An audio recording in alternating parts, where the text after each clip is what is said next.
Thank you. I would do this even if I didn't get paid. Okay? I would do this even if I didn't get paid. Now what do I mean about that? That simply means that I'm in my life purpose. I made it my life purpose to fight for the liberation of black people.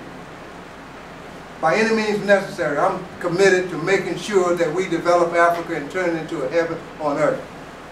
Because if we create a heaven on earth, then I'm paid. So this is what I do because I chose to do it. Nobody forced me to be here. I'm here because, hey, how many people are willing to stand up even when you're tired? So when I'm tired, I'm going to grab some of this. So Doc, save me some of this because I got to have some energy. Because I'm tired, I'm on the battlefield, I'm fighting. Seriously, you don't know what I have to go through. You understand? You know, living in Africa, I don't have a lot of my brothers and sisters here from America. You understand? Because the system keeps you out of Africa. Okay? But it would be good if I had a lot more of my brothers and sisters here from America and Jamaica, you know, to help us develop this thing.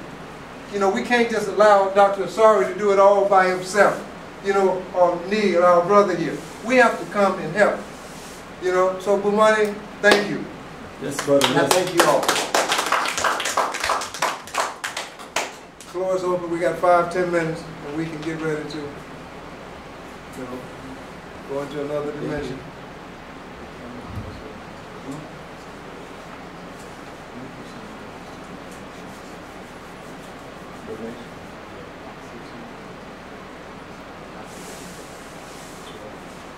Well, the floor is open. I mean, you know.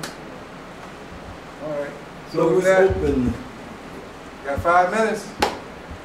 I decided not to take your passport. I decided to just let you. I have one more. Yes, go ahead. After the canvas cut. Okay. Having to do with the brother, Okay. Michael. Okay.